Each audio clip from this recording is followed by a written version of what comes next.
The void greeted the UNS Tyrant's hand with a hush broken only by the soft hum of its systems. Cloaked in optical silence, and drifting along the edge of the Drecker expanse, it moved like a phantom. Commander Alex Draven stood at the central observation panel, watching the stars, not for beauty, but for ghosts. "Commander," came the voice of Lieutenant Kale from the comms console. "We've intercepted an automated distress ping. Origin, UNS Elysium. Timestamp, 12 hours ago." Draven didn't speak. Her hand reached for the console. One tap. The recording crackled to life.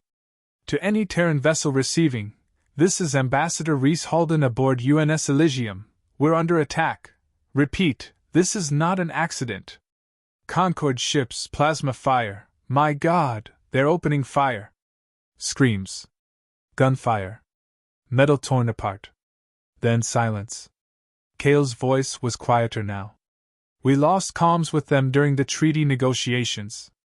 Everyone assumed the signal blackout was protocol." He swallowed. "But this wasn't protocol." Draven's gaze didn't leave the stars. Her jaw tensed, but her voice was steady. "Set course for the last known coordinates. Activate stealth veil. No transmissions. We go dark." "Aye, Commander." The Tyrant's hand pivoted without sound, vanishing deeper into the black. The wreckage didn't lie. Shattered hulls floated like the broken bones of whales, spinning slowly in the zero-G graveyard. Hull fragments of the UNS Elysium, Caldera, and Minsk drifted amidst clouds of frozen blood and twisted debris. The Drecker expanse, rich in antimatter and political tension, had become a kill zone. Draven's boots echoed on the polished bridge floor as she crossed to the sensor console. The AI assistant, Vox, highlighted energy signatures. "Plasma residue traced to Concord war cruisers," it confirmed. "Weapon type, Zen-class arc lances. Concord exclusive technology." "No doubt, then," Kale muttered. "They did this. They ambushed diplomats," Draven said flatly. "During peace talks." She activated the long-range sensors. Embedded in the silence, a series of quantum beacons pulsed weakly, hidden Concord surveillance devices, tagged with forged Terran IDs. A trap within a trap. "They framed us," Kale whispered. "They'll claim we violated neutral space." "They don't need truth," Draven replied. "They only need a story the galaxy will believe." A moment passed. Kale shifted, hesitant. "Commander, protocol says we return to High Command. Inform them. Let them respond." "No," she said. He blinked. "Sir? We don't run. Not this time." Draven turned toward the central interface. Her fingers danced across a secure panel. The biometric lock hissed open. The interface pulsed red. "Black Directive 09 confirmed. Full stealth combat authorization. Experimental weapon protocols unlocked. Engagement rules unrestricted." Gasps broke the silence among the bridge crew. Kale stepped forward.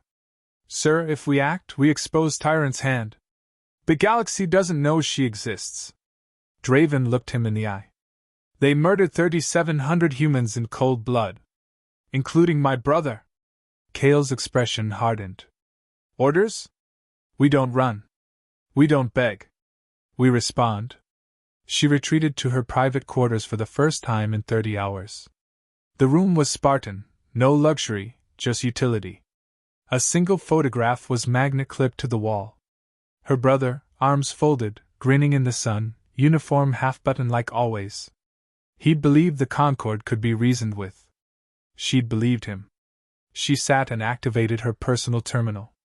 A red file blinked at her, Elysium Fleet, final logs. One by one she watched. Bridge officers screaming. Civilians scrambling for life pods that never launched. Concorde ships firing calmly, methodically.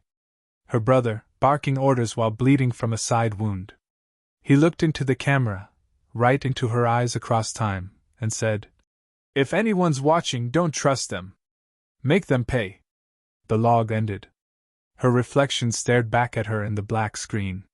When she returned to the bridge, her voice was steel.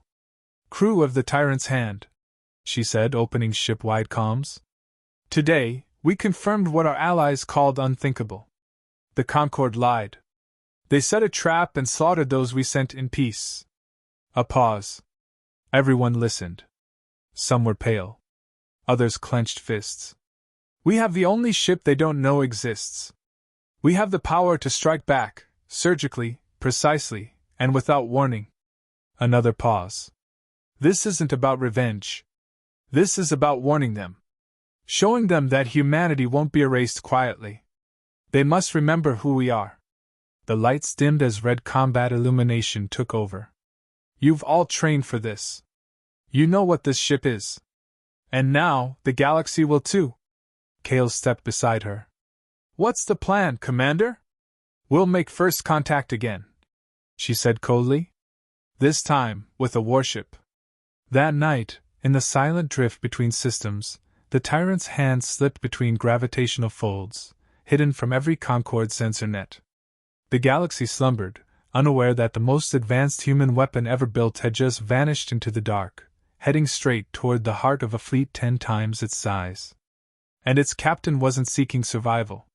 She was bringing a message. Vigilant Crown, the flagship of the Concorde Third Fleet, shimmered like polished obsidian against the nebula's violet glow. Inside, beneath layers of artificial gravity and ceremonial gold trim, Arch-Strategist Vuron Krex stood before his high command with calm arrogance. The Terran experiment is over, he said, hands folded behind his back. Their fleet is gone. Their diplomats, liquidated. Their territory in Drecker will be absorbed within the week. A few murmurs of approval passed through the command deck. They'll protest, Admiral Kurak offered. Of course, Buron replied. But no one listens to protests from ashes. A chuckle. Polished and controlled. Begin mining deployment, he ordered. Install defensive nodes. And transmit Concorde authority claims across all neutral channels. Let them choke on legality while we take their breath. Light years away, cloaked in the vacuum's cold indifference, UNS Tyrant's hand knifed through folded space. Commander Alex Draven sat before a hollow tactical grid, her eyes locked on the ghostly echoes of the Concorde fleet assembling near Drecker 6. The screen pulsed with crimson overlays, battle cruisers, support carriers, and deployment barges all slowing from warp drop into real space. Kale leaned forward. 36 vessels. 6 destroyer class. Their flagships already in low orbit. They're vulnerable, Draven murmured. Transitioning from warp puts strain on their gravitic stabilizers. Their shields will be throttled. Calm scattered. They'll think they're alone. She stood, projecting her voice across the bridge. Prepare Hammerfall protocol. Every station came alive. No confusion. No chatter. The crew had trained for this. Kale glanced over. Once we hit them, we'll lose the element of surprise. We won't get it back. We only need it once, Draven replied. Make it count. In the lower decks, weapons crews primed graviton lances. Each one capable of folding mass along a singular axis, a concept Concorde engineers had labeled unstable and barbaric. Draven called up the internal command channel. Dr. Solari. Her weapons engineer appeared, goggles around her neck and a grease smear on her cheek. How confident are you in the imploder? It'll work, she said without hesitation. If we detonate it mid-gravity well, the singularity will fold in on itself before destabilizing. Just don't fire it too close, or we go with them. Draven nodded. We only need one shot. In the command chamber, the battle plan took shape. Warp insertion within 3 kilometers of their inner orbit. Drop stealth 2 seconds before impact. First strike takes out comms relays and their nearest destroyer cluster, Kale recited. Follow with signal jammers, then launch the drone swarms to fracture their targeting solutions, Solari added. We'll flood them with decoys, Draven said. Let them fire blind. Then we cut the flagship. Kale hesitated. Vuron's ship. She met his eyes. I want him to see us coming. Elsewhere on the ship, crew prepared for combat. An engineer from Lagos pressed a small trinket into her collar, a carved tooth from Earth's last lion. A communications tech from Luna locked a necklace containing her daughter's photo inside a locker marked "Do Not Open Until Home." A gunnery officer lit a candle, real flame, beneath a tiny shrine to ancestors unknown. The silence wasn't fear. It was readiness. Purpose. Unity born of betrayal. Back on Vigilant Crown, Vuron sipped crystal-filtered nectar as Drekker's horizon rotated into view. "They'll bark from Earth. Send envoys. Threaten sanctions," he said, reclining. "But no one wants war. Not when we already won it." Then a junior sensor tech froze. "Sir?" Vuron didn't look up. "Speak." "New contact. Proximity inside our formation. Appeared without warp signature. Range 3,000 meters. IFF unknown size massive." Vuron's glass slipped. On screen. The image blinked into existence. There, hovering between his fleet's inner guard and mining barges, was a silhouette no Concord intelligence file had ever catalogued. Angular. Black. Silent. Then came a transmission. "This is UNS Tyrant's Hand. You fired first. Now you listen." Vuron's face drained of color. She survived. On the Tyrant's Hand, Draven sat motionless. Her eyes never blinked. "Fire!" The graviton lance burst forth, a beam of collapsing mass and invisible death. It ripped through two destroyers as if slicing water, tearing them apart mid-maneuver. Fragments spiraled. Crews didn't have time to scream. Bridge alarms on Vigilant Crown exploded in a chorus of panic. "Shields failing! Tracking lost! Multiple incoming contacts, can't distinguish real from ghost! They're everywhere!" Draven leaned forward. "Launch drones." From the Tyrant's flanks, dozens of dart-shaped vessels burst outward, each emitting signature signals mimicking capital-class warships. Concord targeting systems blinked, confused by the impossible enemy count. Inside the chaos, the Tyrant dove straight for the heart of the fleet. Vuron scrambled for stability. "Lock weapons!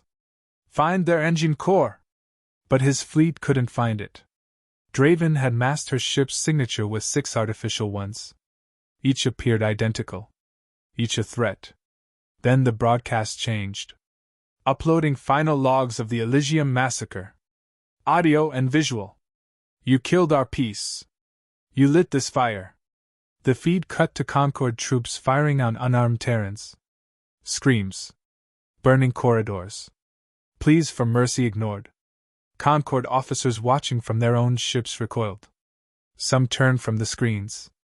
A few whispered in their native tongues, denials, disbelief, shame. Morale fractured.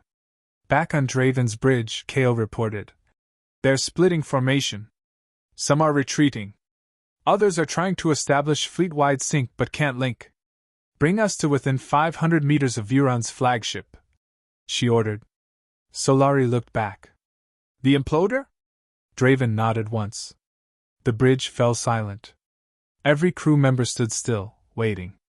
Solari input the sequence. The charge armed. Draven pressed the final key.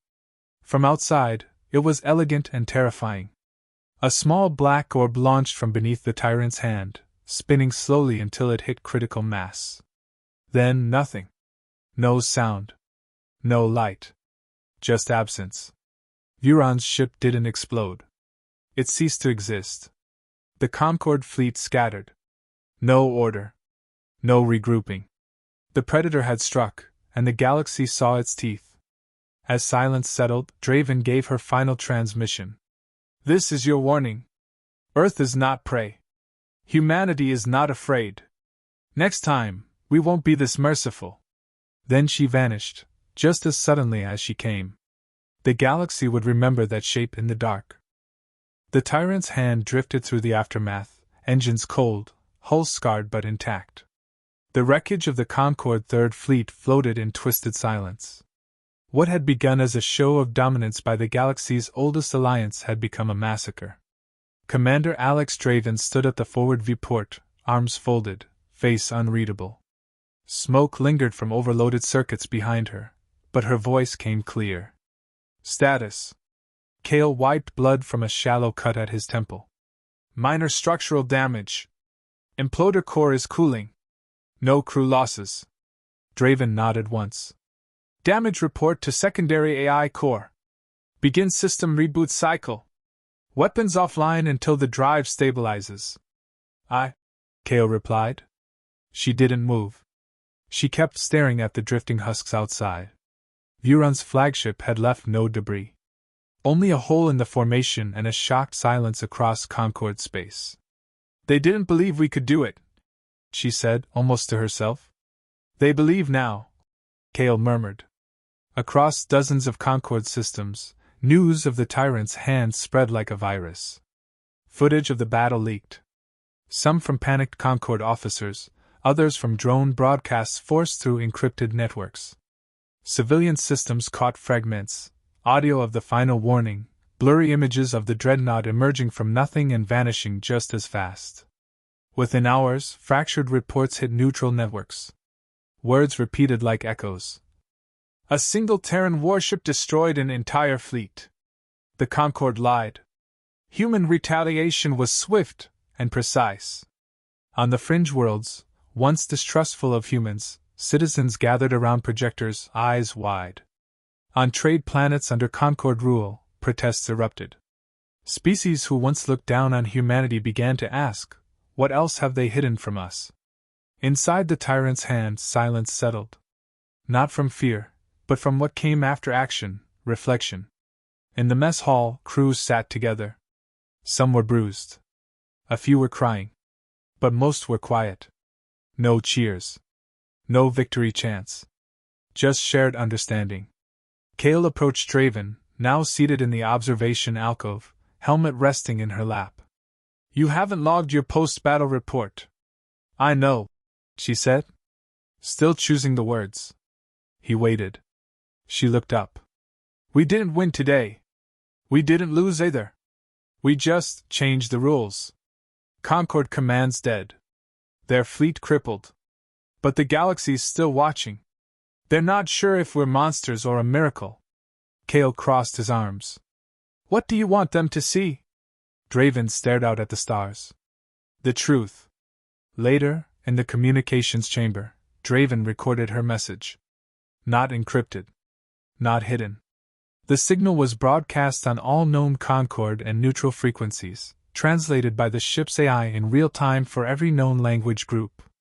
She stood alone in front of a dark backdrop, face clean, uniform still scorched from battle. To the peoples of the galaxy, she began. This is Commander Alex Draven of the United Nations Navy, Terran designation. You were told we were aggressors. You saw our diplomats slaughtered. You heard our silence and thought it weakness. What you witnessed today was not conquest. It was consequence. A reply to deception. A warning to those who mistake peace for submission. We do not seek your planets, your trade, or your compliance. We seek truth. Freedom. Sovereignty. The Concord's illusion has shattered. If they speak of honor, ask them about Drekker. If they speak of peace, ask them why we buried our own. Let this moment be a choice. Not for war, but for awakening. Earth stands ready. Not to conquer, but never again to kneel. She ended the recording. No edits. Transmit, she said. The signal reached every major world within hours. On Amrath 4, a council of alien diplomats stared in stunned silence as the transmission repeated. On Korath Prime, Concord citizens protested outside Senate chambers. Several smaller nations declared neutrality, cutting off support to the Concord until an investigation into Drekker was launched. The galactic narrative had changed. Earth was no longer the upstart species begging for a seat.